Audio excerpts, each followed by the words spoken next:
one question. Does it mean ekweremandu do not have other children, especially boys, while a poor boy on the street? Are you thinking what I'm thinking?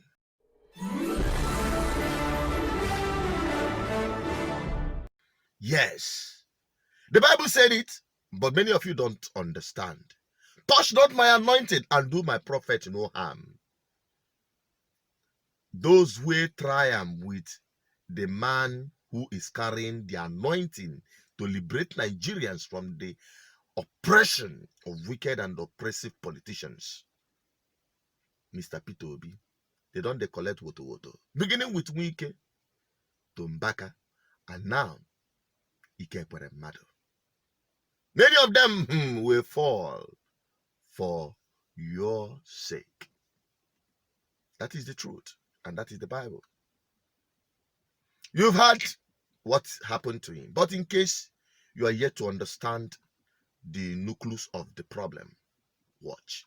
The charges against them allege that they conspired to bring a child over from Nigeria to the United Kingdom with the intention of harvesting their organs. Now, the prosecution spoke at length, gave its own side of the background, and that's what I'm going to share with you. Essentially, it's believed that the ekweremandus brought a 15-year-old boy over from Nigeria, a boy who, according to the prosecutor, was homeless in Nigeria, and brought him under the pretense of exposing him to a better life. It's believed that the family procured a passport for him that showed his age as being 21 years old, though it later emerged that he was in fact 15 years old.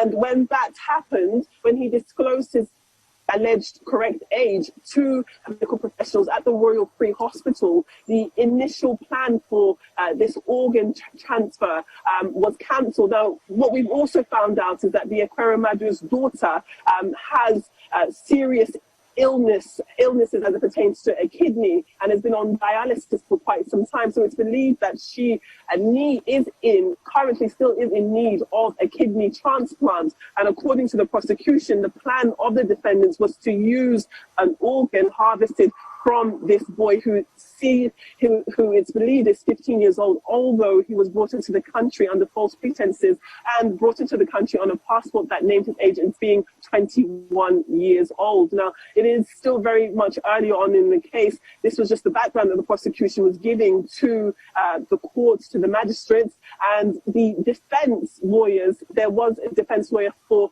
Mr.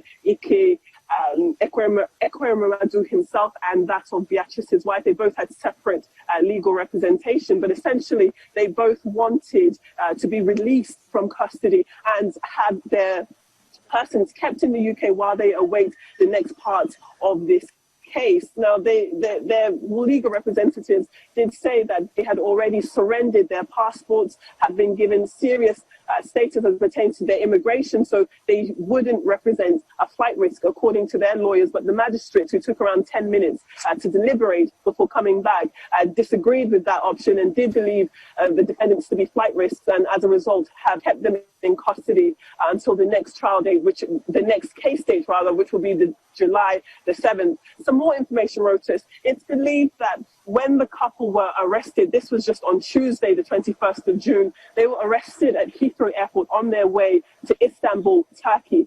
And it's believed that they were traveling to Turkey in order to procure another organ, because they were unable to harvest the organ of this now child who forms the backbone of the case that we're hearing. And when Mr. ekweremandu was arrested, it's believed that there was $20,000 he had in his possession, which has also been seized by the court.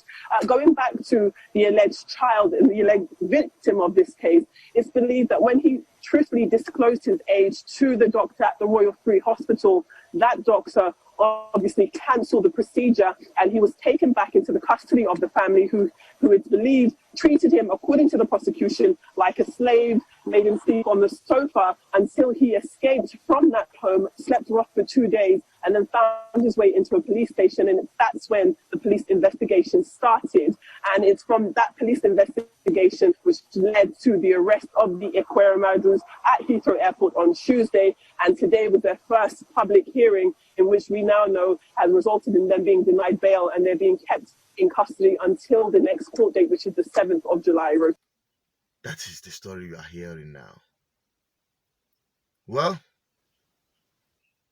irrespective of the fact that kidney failures and sicknesses can happen to anyone,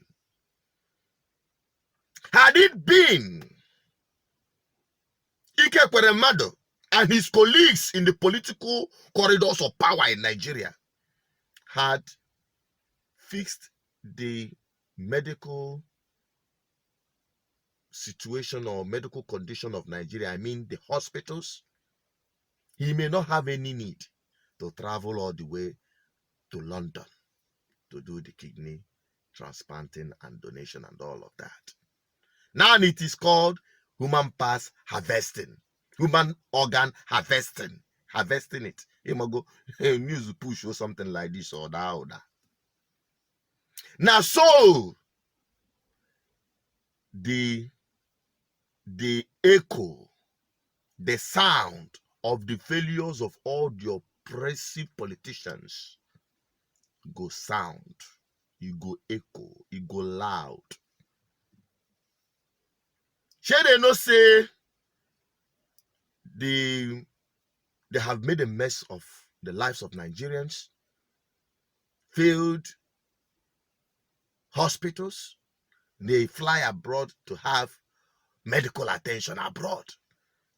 Their children go abroad to school. Everything failed. We Nigerians suffering. They are living in affluence at our own detriment. One by one, they will all fall for it. Nigerians, it is time for the revolution. Thank you for watching. We will keep preaching this message and keep telling Nigerians to understand the need for them, those who are still sitting on the fence, to join and be part of this revolution. No matter what you are agitating for, your freedom depends on this. I'm now talking to my own people, the Biafrans, those who are trying everything possible, those who are beclouded by emotions and sentiment, to live above that and join this revolution, because it holds the key to our freedom.